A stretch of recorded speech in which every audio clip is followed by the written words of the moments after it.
Hi friends, welcome to Tiranga TV. మీ అందరికీ తెలుసు, పాకిస్తాన్కి భారత్కి మధ్య యుద్ధం మొదలైనప్పటి నుంచి అందరూ S-400 డిఫెన్స్ నెట్వర్క్ గురించి మాట్లాడుకుంటున్నారు. దీన్నే సుదర్శన్ చక్ర 400 అంటారు. రష్యా నుంచి దిగుమతి చేసుకున్న ఈ S-400 పాకిస్తాన్ నుంచి ప్రయోగిస్తున్న మిజైల్స్ని, డ్రోన్స్ని మన దేశం బార్డర్లో ఉన్న సిటీలో పడకుండా కాపాడి వేల ప్రాణాలను రక్షిస్తోంది. ఈ S-400 ప్రత్యేకత ఏంటంటే 600 కిలోమీటర్ల దూరంలో వస్తున్న క్షిపణిని గుర్తిస్తుంది. 40 నుండి 400 కిలోమీటర్ల రేంజ్లో దాన్ని పేల్చివేస్తుంది. దీనిలో ఉన్న రాడర్ సిస్టమ్ ఒకేసారి 12 మిజైల్స్ని కంట్రోల్ చేయగలదు. అంతేకాకుండా ఏది దగ్గరగా ఉంది, ఏది దూరంగా ఉందని అనాలిసిస్ చేసుకొని ఆ మిసైల్స్ని టార్గెట్ చేసుకొని పేల్చివేస్తుంది. ఈ S-400 డిఫెన్స్ సిస్టమ్ ద్వారా ఒక్కసారిగా 80 టార్గెట్లను ఛేదించవచ్చు. అంతేకాకుండా యుద్ధం జరిగేటప్పుడు ప్రతి నిమిషం చాలా ముఖ్యమైనది. 3 నిమిషాల్లో ఈ S-400 డిఫెన్స్ సిస్టమ్ని రెడీ చేయవచ్చు. 4 రకాల మిజైల్స్ని లాంచ్ చేయగలుగుతుంది. S-400 ద్వారా యుద్ధ విమానాలను, డ్రోన్లను, మిజైల్స్ని, షిప్స్ని, బాలిస్టిక్ మిజైల్స్ని ఇది బ్లాస్ట్ చేయగలుగుతుంది.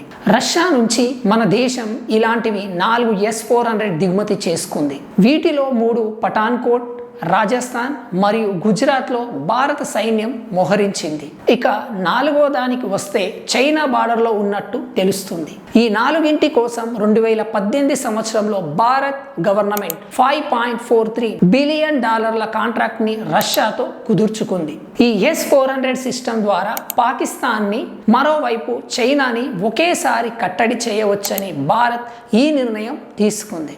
అయితే ఈ S-400 క్రెడిట్ అంతా కూడా మనోహర్ పారేకర్ గారికి చెందుతుంది. ఎందుకంటే IIT ముంబైలో చదివిన మనోహర్ పారేకర్ గారు డిఫెన్స్ మినిస్టర్గా ఉన్నప్పుడు ఆయనకున్న టెక్నికల్ నాలెడ్జ్ ద్వారా భారత్కి S-400 లాంటి ఒక సిస్టమ్ ఉండాలని, వీటి కొనుగోలుపై countering America's adversaries through sanctions act ద్వారా అమెరికా ఒత్తిడి తెచ్చినప్పటికీ రష్యాతో ఒప్పందం చేసుకొని S-400 డిఫెన్స్ సిస్టమ్ని మన దేశానికి తీసుకొచ్చారు. అప్పట్లో అమెరికా నుంచి మనకు భయంకరమైన ఒత్తిడి వచ్చింది. దీని గురించి మరోసారి మాట్లాడుకుందాం. ఇది S-4 వెనుక ఉన్న చరిత్ర. తాను చనిపోయి మన దేశాన్ని రక్షిస్తున్న మనోహర్ పారేకర్ గారి పాదాలకు నా ఈ వీడియో అంకితం. Salute. Thank you for watching video.